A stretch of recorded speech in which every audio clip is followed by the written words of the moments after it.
door and sit down. We're going to get started. If the panelists just want to come up and take a seat, maybe, you know what we're going to do? Hold on one second. I'm going to be here. I just want to see if we can get in the order that I wanted. Okay, so I'll be here. Dan, if you could sit here.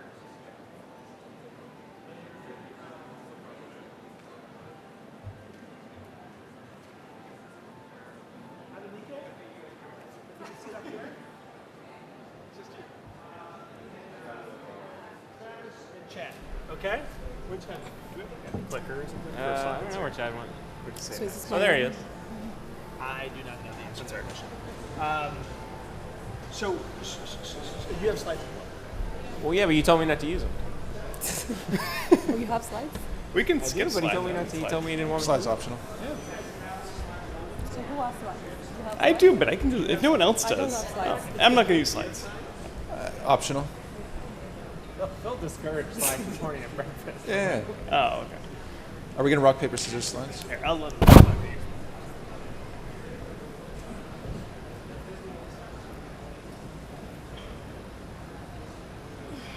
Well, he's just showing them all now anyway. So.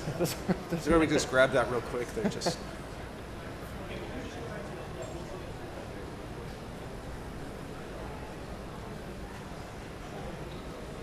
Hey, I thought you told me this morning you discouraged slides. I did discourage slides, but he's just going to do his slides. So should I not He's use just got like 5 slides? slides. It's not that bad. So should I not use slides? Should I not use Well, slides? he has slides. I want slides. That's where this is going to go. But I don't need them. But you told me to talk about something different. All right, you know what? I won't use mine. All right, no slides. No slides. I prefer no slides. So you Yeah. don't need the slides. You don't need the Yes. slides. All right. Just remember that image. And then I won't Folks, Whatever you saw. Interpretive dance. ecosystem diagnostics. I'm Phil Auerswald. I have various roles with Jen. So the only thing I want to say about this topic is the more I think about it, the more interesting it is to me. Yep. If we think about survival in a biological ecosystem, survival and success in a biological ecosystem, there's certainly aspects of survival that has to do with the strength of an organism, right? And so, you know, survival of the fittest. But survival of the fittest is not just survival of the strongest, it's survival of who is best fit to the environment. Individuals and environments always co-evolve. And for a very long time in entrepreneurship, the focus was on the individual or the firm, the characteristics of the individual or the firm. And even now, when we have entrepreneurial support activities, the focus tends to be the individual or the firm. And that's not totally inappropriate. Entrepreneurial training programs, funding, all the different other things that we might do to strengthen the organism in the environment, right? But what we've learned, and the reason that we have this, the reason the term ecosystem has taken off the way it has in the last 5 years, 3 years, whatever, is that everybody who does this work, after a little while, understands that it's the fittest. It's not just the strongest. It's the interaction between the individual or the firm and the environment. And then we think, well, what if the environment is just not favorable to entrepreneurship? It's not a question of how determined you are or how many great talks you listen to, like the one we just heard, or how many courses you take, certainly how many degrees you have, which is probably not going to help you anyway. You know, it could be just that the soil is not prepared for the seed. It is hard and it is acidic, right? Everything is in place to favor incumbent firms. Failure is horribly penalized, both culturally and in the legal system. The capacities that are required for entrepreneurial success just don't exist. Legal support, accounting, much less financing, right? If that's the case, then we're doing young people and old people and tall people and short people a huge disservice by encouraging them to be entrepreneurs. So that's what this panel is about. And I don't know what to do here because now I got maybe I'll use the mic for a second. This panel is about how do you figure out what's, oh, there you go, thank you. All right, now you get your own mic, thank you. This panel is about how do you figure out what the environment looks like.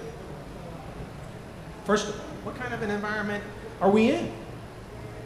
And how receptive the environment is to entrepreneurship.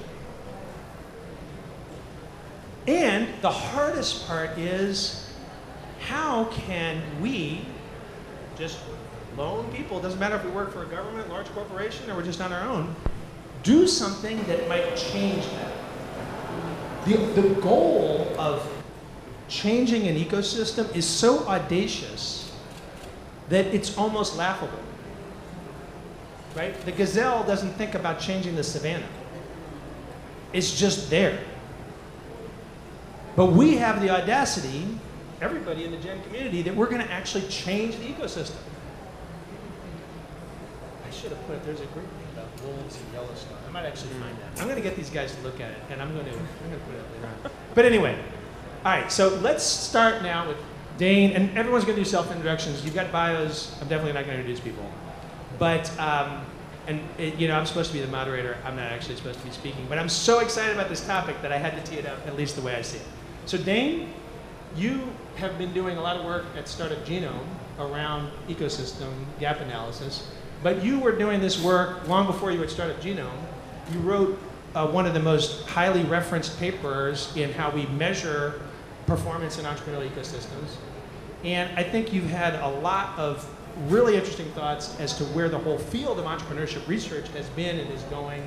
So as much as you can do with that in 3 minutes would be awesome. In just 3 minutes? Yeah, 5. Do you want us to go down the line and all intro or just intro and talk? Intro and talk. Okay. Yeah. Hi, everyone. Dane Stengler with Startup Genome, also a senior advisor with the Global Entrepreneurship Network. Before I get in, before I respond to what Phil talked about, let me just do one moment of promotion, which is for this global report that you have on your seats that Startup Genome does with GEN. So what we have done for attendees at the Global Entrepreneurship Congress is print this summary. So I won't get into a lot of the details of that, but if you do have questions about our approach and about what we're doing at Startup Genome, please take a look at our report.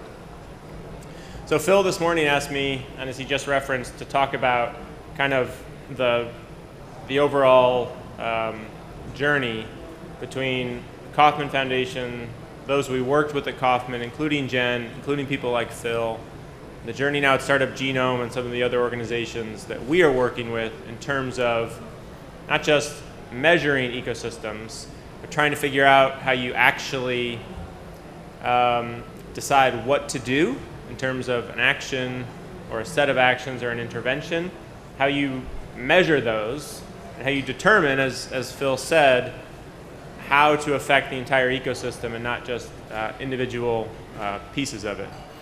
And so I was thinking about that this morning, and one of the things that I talked a little bit about when I was at Kauffman, and I continue to talk about today at Startup Genome, is there's really, I think, a couple of fallacies or wrong ways of thinking about ecosystems that still tend to dominate both measurement, so the academic piece of it, and then subsequently the programmatic or the practitioner or policy aspects of it.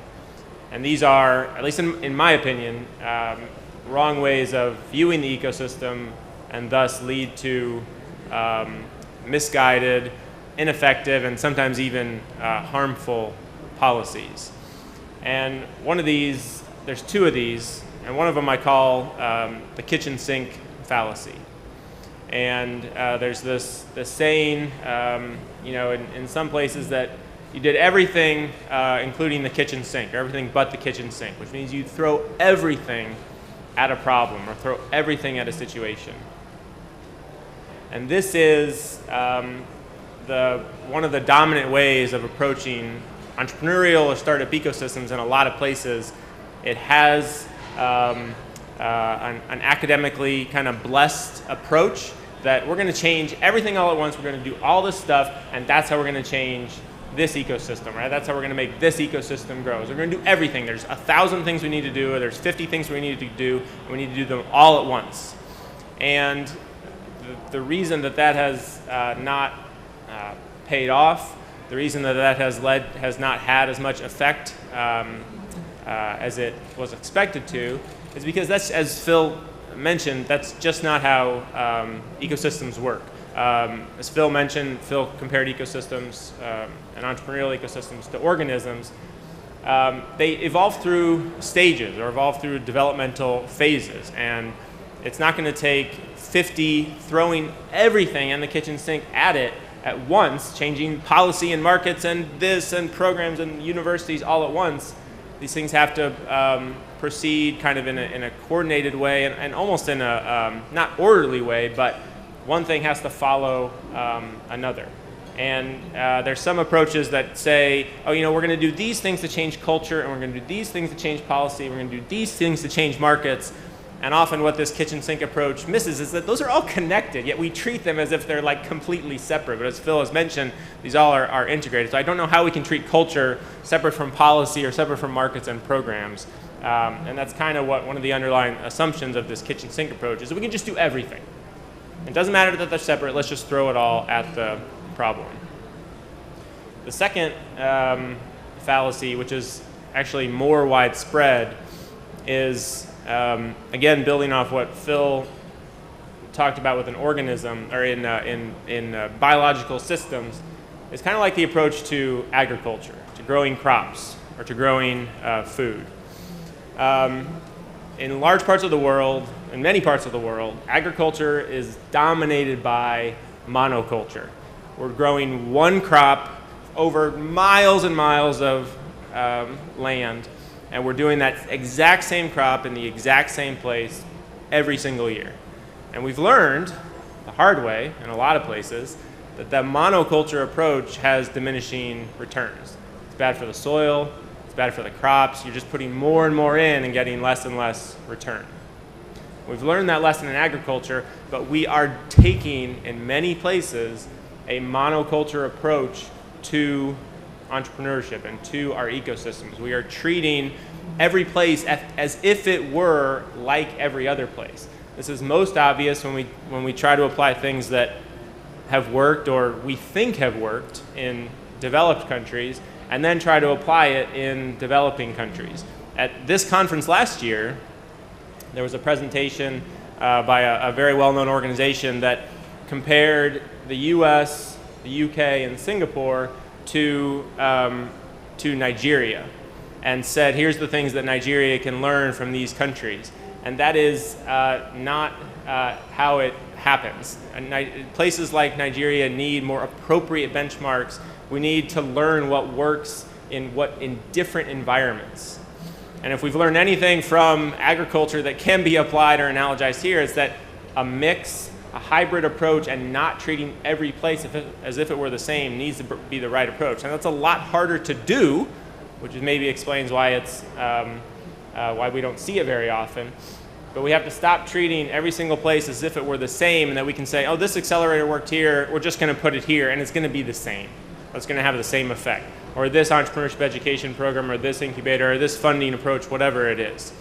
So I think, responding to what Phil asked me to talk about, that's kind of the long arc of how we've seen this, not just the research, but also the approach to ecosystems develop. And there are certainly better ways that are popping up. I definitely think the panelists and some of you in the audience exemplify some of those better approaches. But that, I think, just to set the context in terms of what Phil asked me to talk about, that is how I think we've evolved, and we continue to need to fight against everyone in this room, in this Congress, are the kitchen sink approach and that monoculture approach. Sorry, that was longer than 5 minutes, sorry.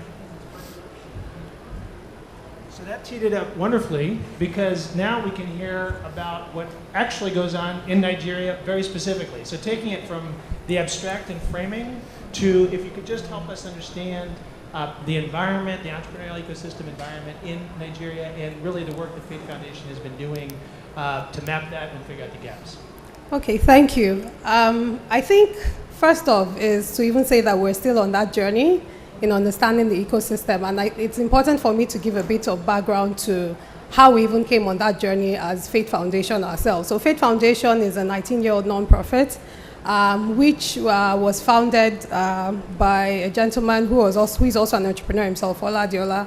And it started at the time when nobody was even talking about entrepreneurship, even though the entrepreneurial spirit has always been there for centuries in Nigeria.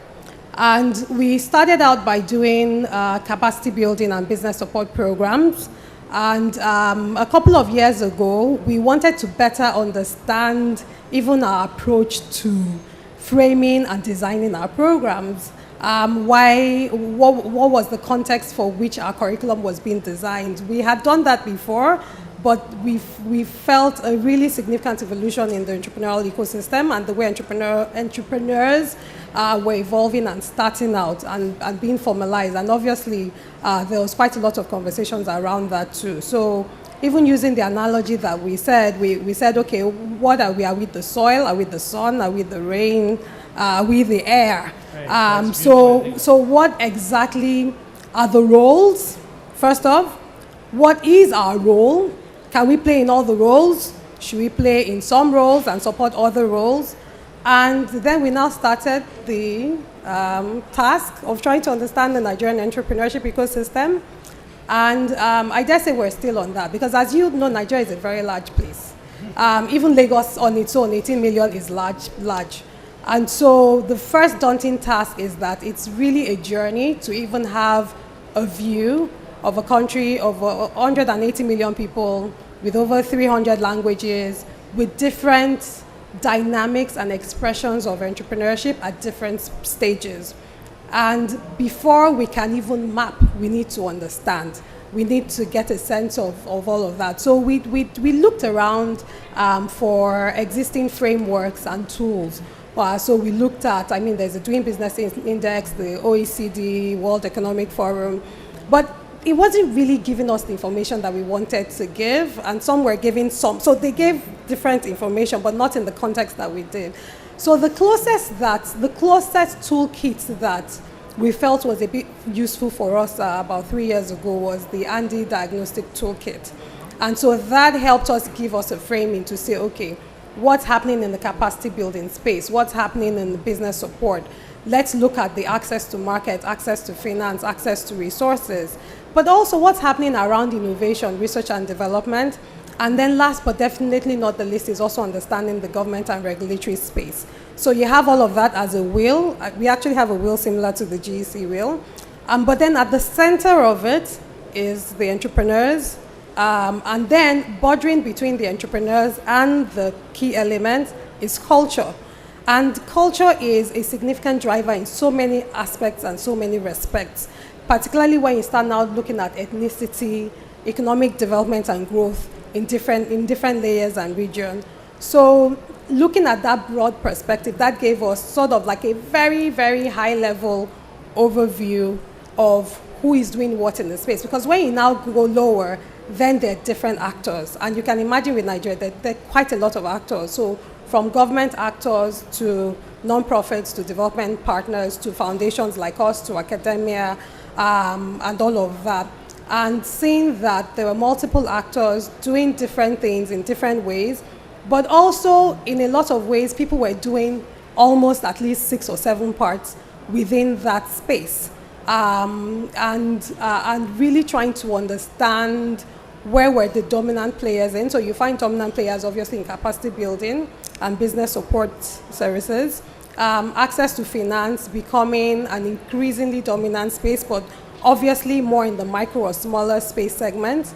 But then there were places like research and development and support structures or even systems for understanding the ecosystem, the evolution of the ecosystem, learning from that. We still find significant gaps, and that's really where we see that gap. linking, not just, I mean, it's something that we see everywhere, everybody talks about it, but policy making being influenced by data, by research, by information, but also putting the tools and the systems to understand what's happening and to also intervene and to grow. So it's really still a journey for us. I can't even answer what are we at the moment, but it's a better perspective of what the space looks like from the large sense and now having to go a bit more granular.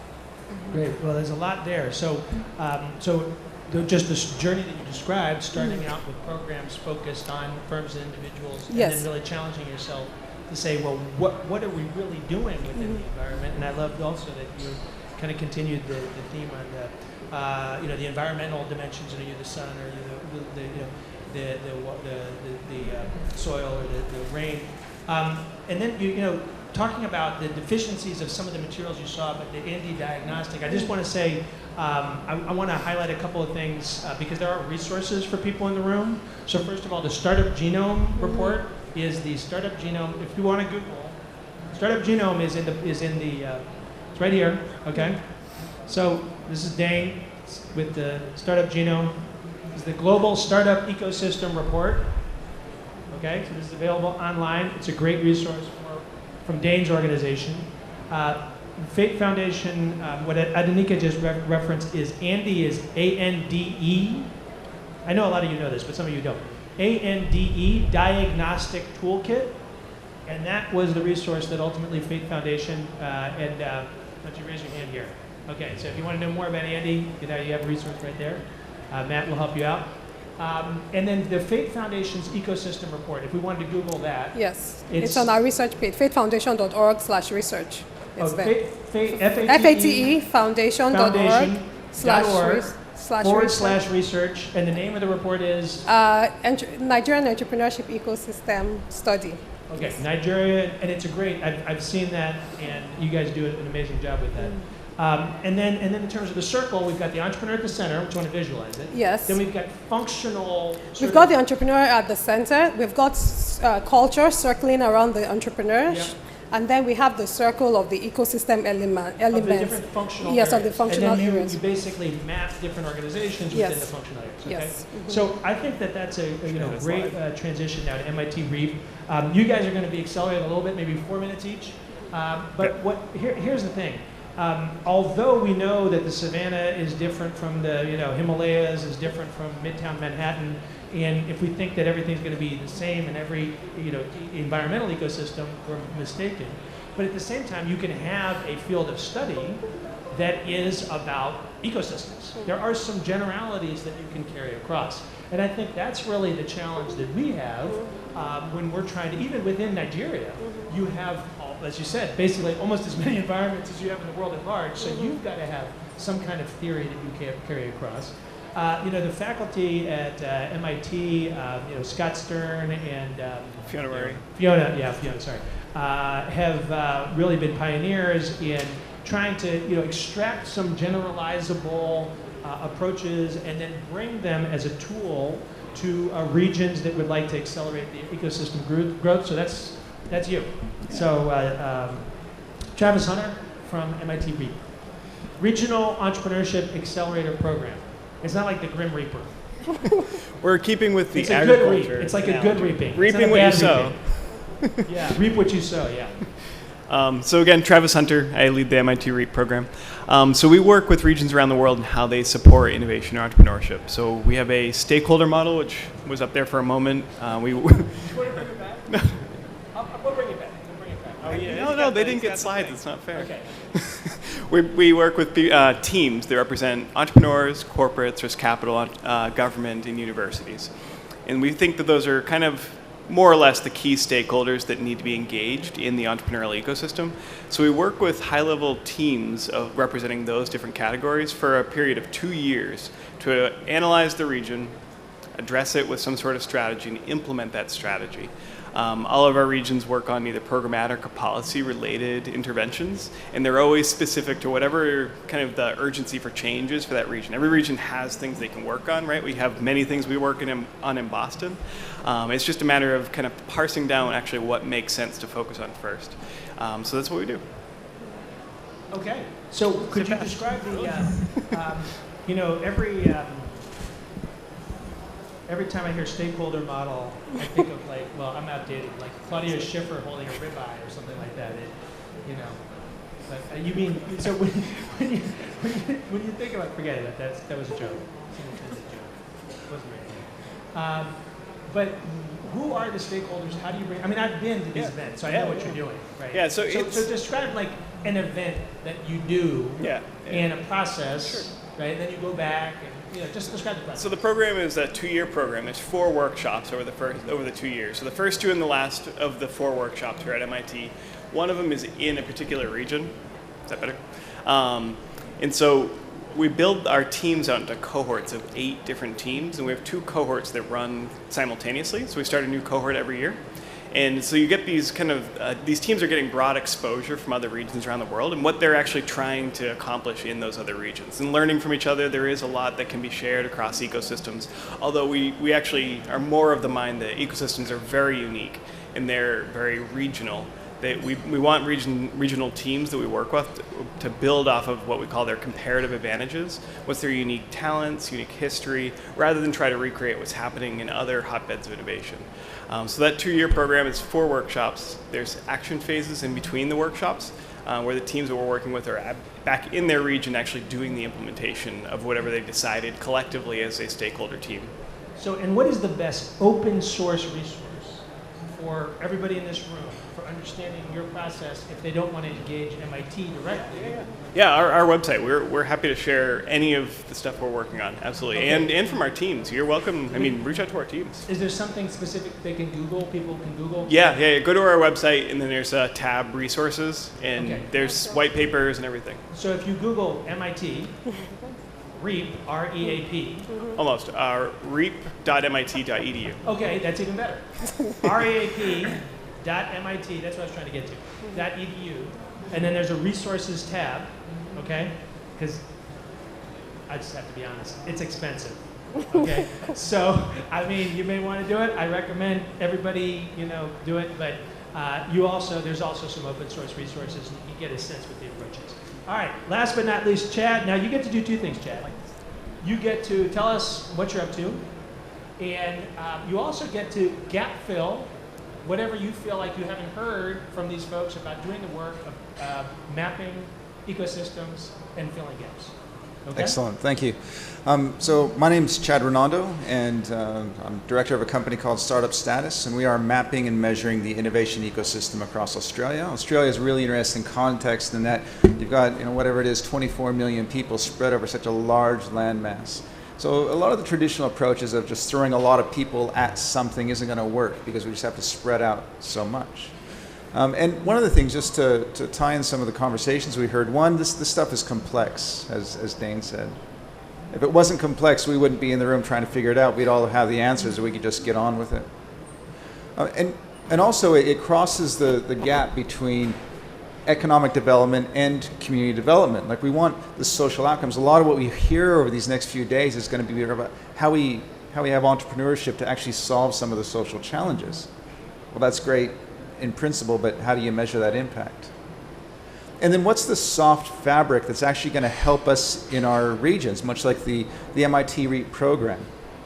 So within Australia, I live in a place called Queensland in Brisbane, and we are going through with one of the universities there at QUT, we're going through the REAP program, which started a lot of this process. We're looking at data from a couple of perspectives. One of them is from what we call a traditional data source. And this is ideal, right? If we could just tap into the tax dollars and the employment figures and all the traditional data. But the challenge with that is it's quite often difficult to access. There's a lot of time lags to it. It's quite often based on census. But we are doing that, and we're coming up with this thing called the Entrepreneurial Quality Index, where we can take a look and say there's certain aspects about an entrepreneur that theoretically and practically measured result in a higher quality of entrepreneur. Do they have a logo? Do they have a business registered? Do they have any patents? Are they publicly listed? And even down to like their name length and things like that. There's certain aspects about the raw data we can get at. But again, it can quite often be old data. So the second part, and the particular part where I specifically focus on, is I'm looking at non-traditional data sources. You look at some of the models, either from a survey approach or from a kind of a broad spread. Again, it can be time lag. What we're doing is we're actually getting into the hubs and programs and equipping them with a tool to help them measure their cohort, but then we get a de-identified view to see how we're going. Because right now, essentially, we have a whole bunch of data collection people out there running these accelerators and innovation hubs and co-working spaces. But the other thing we're doing is we're expanding the narrative of what you typically see as the entrepreneurial or innovation ecosystem. And we refer to it almost like the economic development supply chain for early stage, high growth potential companies. That's a mouthful and it's not as sexy as innovation ecosystem, but really that's what we're talking about. So how do we get the chambers of commerce and the economic development? Say again? Say it one more time slowly. You bet. So it's the economic development supply chain for early stage, high growth potential companies. And we wrap all that up and say innovation ecosystem. Problem is, like, one of the ways I'm doing my research is I hit the road in my car and spend about 90 days visiting regions across Queensland particularly. I'm getting ready to spend another 10 months doing that across Australia, talking to every local government, economic development body, co-working space, entrepreneur, anybody involved in helping these early stage companies. And one of the things I found, especially in regional areas, things like startup, things like innovation ecosystem don't necessarily resonate. Here in the room, we get it. We're woke. We understand. But for a lot of people, they're like, mate, I'm just getting on with it. I've been starting businesses for like 3 generations. I don't know what you're talking about, but a lot of the principles are the same. And how do we measure that? And so again, just to reiterate, what we're doing is not only using traditional data sources, but providing a platform and tool for anybody who's helping these people already, equipping them, building sustainability in them, and then that way we can then get the de-identified view. Because one of the challenges that you often see is that you have programs, funding, go out to these bodies to help them support entrepreneurs, but then they have to spend an extra 5 or 6 days a month just trying to report back. How do we make that reporting process easier? And that's what we're doing in Australia at the moment. If you go to a website, your.startupstatus.co, again, that's your.startupstatus.co, you'll see the map of about 1,500 actors in the Australian innovation ecosystem broken down by a taxonomy, and then you can break that down further by region. So what we're trying to do, like with a map, is to say, where am I? And where can I go to get the help I need? And we're trying to create that. But then underneath that, each of those logos you see on there, again, has the ability to map and measure their own portfolio of companies and tie all those together. Effectively, what we're trying to do, and this is some of the stuff that Dane did early days with Kaufman, which really kind of inspired me, is how do we map what I refer to as the neuro pathway of the innovation ecosystem, that connectivity and flow. So YOUR YOUR dot startup status .co. .co. Correct. .co, not .com. .co. Okay. YOUR dot startup. And your paper, your Kaufman paper that I cite, the specific title, Googleable title. You got Dane Stangler, and then you Google in quotes, measuring. I think it's measuring entrepreneurial ecosystem. I think it's measuring entrepreneurial ecosystem. I think isn't in the title. Okay. It's measuring. And mine is enabling entrepreneurial ecosystem. That's a good paper too. Enabling. Our papers are both Can excellent. I say 2 things? They're excellent. Can I say They're 2? both excellent. Can I say Yes. 2 things? Just you can say one thing. sorry, I'm gonna say 2 things about them. So I'm terrible at self-promotion, so I know how much it helps for other people to do it for you. So I just want to say 2 things about what Travis and Chad said, and I don't know enough about your foundation yet, but it sounds fantastic. Yes. But what Travis didn't pull out enough is that, one, the REAP program is unlike many approaches that are gaining a lot of currency and adoption. The REAP program is based on rigorous academic research without being too research-y or academic-y. So you have this, like people like that Phil mentioned and other and serial entrepreneurs turned academics who are really informing. And the other good thing about the REAP approach is that they make a distinction between innovation-driven companies and, I forget the exact term, more or less SMEs. And the reason that's important is REAP does not treat, in my understanding, does not treat SMEs as like a second class, as worse than the innovation-driven companies. They recognize, as a lot of approaches do, they just ignore them, and they recognize that they're not better or worse, they're just different, and you have to have a different approach. And the other thing I would underscore about what Chad was saying, and Chad, if you don't mind me sharing something that we talked about on the shuttle bus last night, and Chad only just skated over, but Chad is actually like going and visiting these places, small towns, big cities, like talking to the entrepreneurs. And the reason that's important is in a lot of data, especially the traditional data that we dealt with at Kauffman and that we deal with the startup genome and all these approaches deal with is, in the research community, you're not supposed to go from an anecdote or a story to data.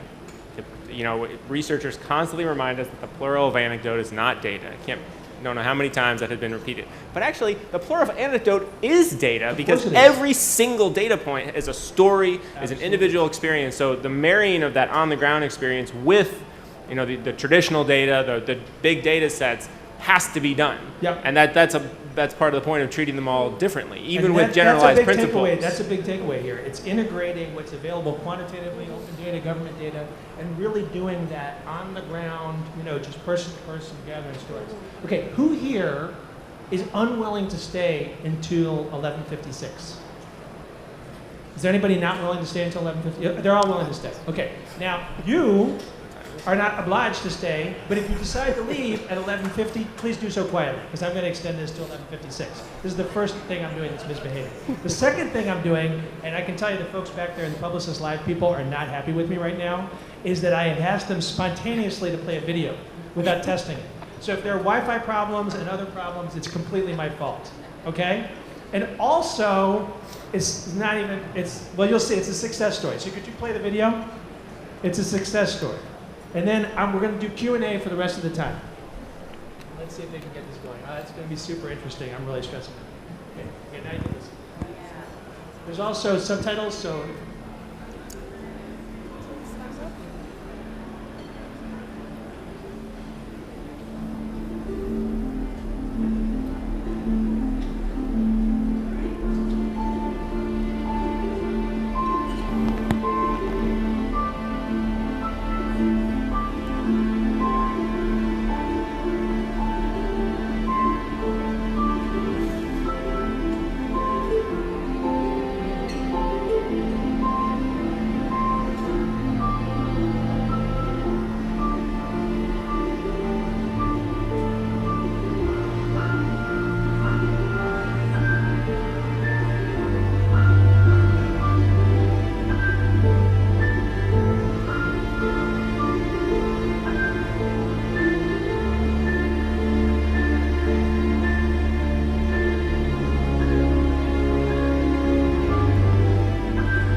Okay. First of all, I think it's cool. If you don't, you can moderate a panel yourselves and play another video. But the reason I think this is, and if you're interested in that, keyword for like super hardcore people, trophic cascades. TROPHIC cascades. So trophic levels in biological ecosystems are like supply chains in economic ecosystems, right? You buy lower value, you sell higher value. You eat, ants, and then ultimately you have leopards at the top of the food chain, right? So trophic levels are food chains, and we have supply chains, okay? When you think about entrepreneurs in a supply chain, opportunities in the supply chain, these disruptions up and down the supply chain happen just like this. And it gets back to Dane's point about you don't do everything at once. All that they did in Yellowstone was reintroduce wolves, and the only reason they did it was for the wolves. They had no idea this was going to happen, right? So when you're looking at interventions, I mean, this is a magical thing to contemplate. What small thing could you do that would lead to disruptions all the way through the economic trophic levels? Okay, now Q&A. I got a mic? Matt. Don't say anything good about Andy, because I already said good things. Hi, Matt Gutentag from Andy. Andy's great, so sorry. And I appreciate the shout out to our ecosystem diagnostic that we hope is useful for everybody. I wanted to follow up, actually, 2 questions, hopefully neither of them too long. One for Dane on how do you actually identify those leverage points? So there are all these interaction effects, and if you're not going to throw the kitchen sink and not going to do everything, what are the actual practical ways to identify those points? Because I've done a lot of kind of systems mapping in the past, and you end up with a lot of arrows going around, a lot of factors, and you can still end up with just like, well, everything affects everything, so where do you start? So I'm curious about any like practical tips there. And then also, again, on the practical level around the startup status, just curious to hear how you collect data, and especially, I know you're in Australia, we work mostly in like Africa, Latin America, and Asia. Curious if you have any thoughts on whether those data collection methods could be transferred to other places or whether they're specific to databases and data tools in Australia. Okay, so I hope you guys have retention powers. We got one. No, you're not answering yet. You got one for you, okay? We're going to do about like 2 or 3 more questions before they start answering, because we don't have a lot of time. Anybody else got a question?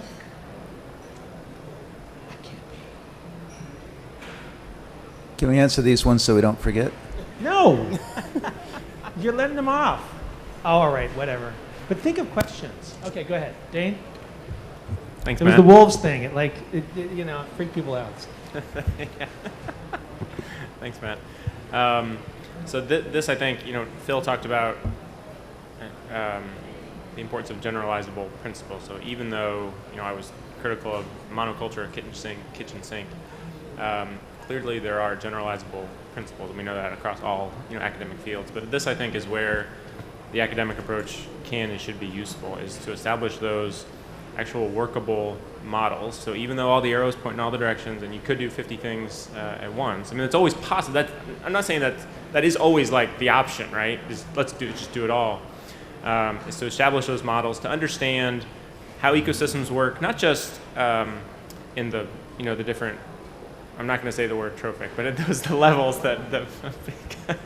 those different levels that Phil described, but also across time and the time dimension of ecosystem development, and how long something takes to implement, how long it's going to take to filter through an ecosystem. So those models, I think, can help identify the leverage points that you mentioned, both in time and in the magnitude of the effect. So it's not about, I didn't mean to suggest or imply, we'll just throw out all the models and we'll just go in and figure out one thing to do.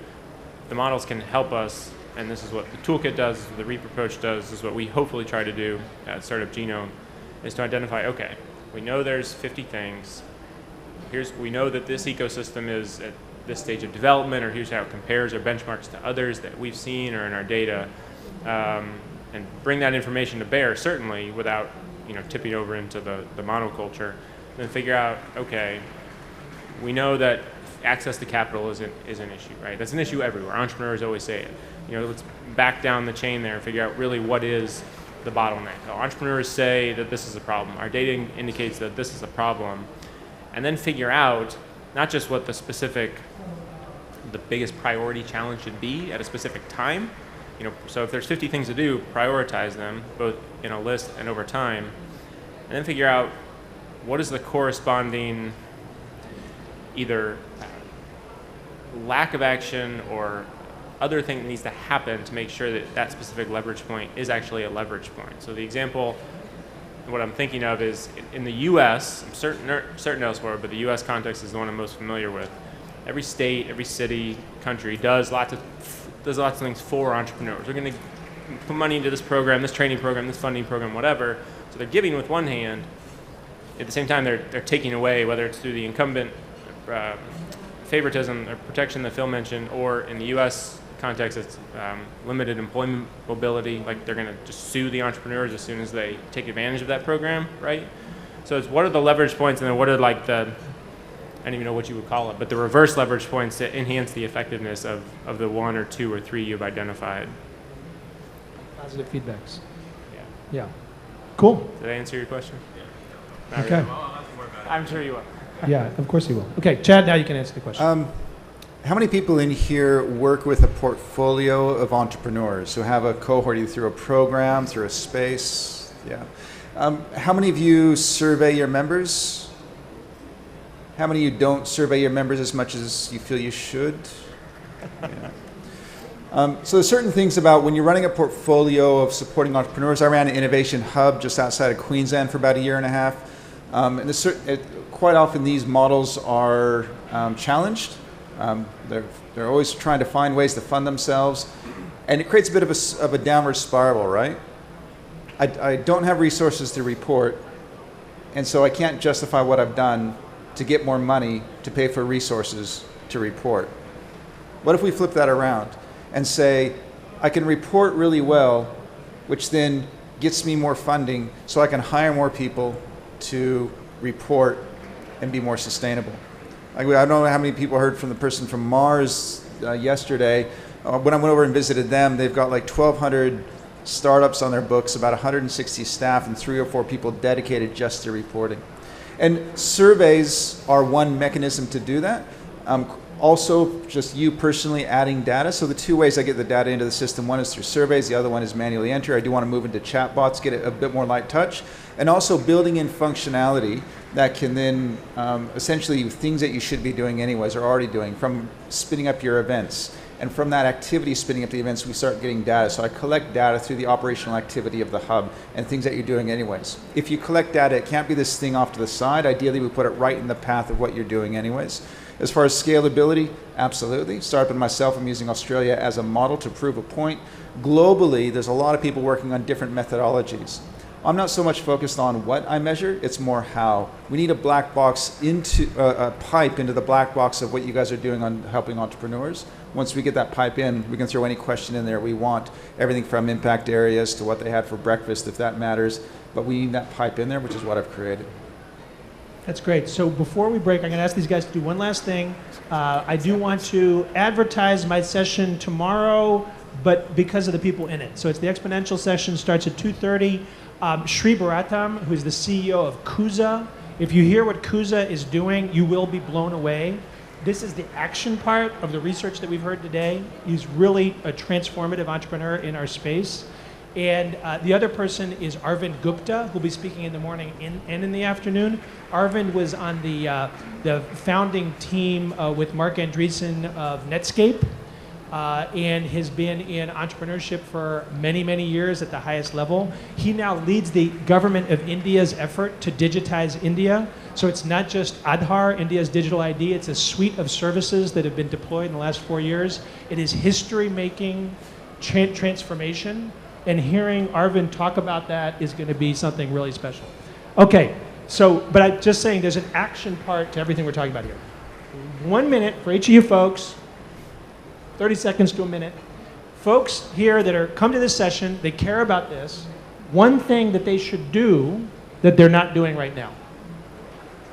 Okay? One thing they should do when it comes to ecosystem mapping and gap analysis and action that they're not doing. I'm going to start with Dave. Well, but I'm going to do it randomly, by the way, so just, you know. I don't know what they're not doing, but I would say assessment on the back end is lacking in most places. Could you describe it? So it doesn't have to be a gold standard evaluation, but we try a lot of things, but we have a shortage of figuring out the impact of those things, and that would also be part of my response to Matt on the leverage points is just learning in an empirical way, an observational way, what not what works and what doesn't work, but the differential impact of our actions. Great, okay. Chad? 30 seconds? Understand the distinction between running your hub or program and building your ecosystem, especially if you're in a more remote area. quite often if you're running a hub or program, you need an ecosystem to survive, so you're starting to get up there and do that as well. You start getting stretched really thin. You got to make this thing sustainable, get all these stakeholders on board. Ideally, you start getting other people around the table so they can focus on building the ecosystem, and then you separate running a hub. It's one of the benefits of the MIT REAP program is it builds that ecosystem across the top, whether it's that or a similar kind of framework. Make sure you keep which hat are you wearing when you're talking to somebody? Am I running my program or hub, or am I trying to build the ecosystem which my hub needs to survive? Great. Travis? Yeah, I would say that one thing that Chad was talking about, which was communicating the impact that you're measuring, make sure you understand what the other key stakeholders in your ecosystem actually want to know. Because if you're just communicating, this is how many startups we worked with, this is how much money they've raised, is that actually helpful? Because a lot of those are even outcomes rather than inputs, and they're not necessarily the things that the other people in your ecosystem that are helping you or could theoretically help you want to know about. And Nikkei, you get up to 2 minutes to close the session. You have the last word. Fantastic. So I think two things. What's the end point? Why are you measuring what you're measuring? What is the end point at the end of the day? So that's number one. Number two, how does it influence policy making, policy review, policy design, and even how does it influence the programs that we're all designing at different levels? And so in looking at that, for me, and it's interesting that these conversations came up at the GERN Nigeria conversations that we had. Do we even have a shared understanding of terms and concepts? So what does entrepreneurship mean? What does startup mean? What does MSc mean? What does it mean in our individual context? On a national basis, but even also at individual levels. What are the kind of insights and trends that we want to monitor, and how do we share that for the policymakers? And particularly for Nigeria, this is very important, because if you're trying to capture potentially high impact demographic segments, so whether women, whether young people, or you're looking in specific sectors, how does what you're saying, how does it impact policy design? We don't lack policies. So we have a NETE policy, we have an SME policy. There are quite a number of policies that we have. But I think that one of the things that can help stakeholders, particularly policymakers, and even GERN Nigeria, for instance, is saying that how do we ensure that there is communication and conversations that are happening? How do we ensure that we're getting insights that is relevant to what each of the different stakeholders need?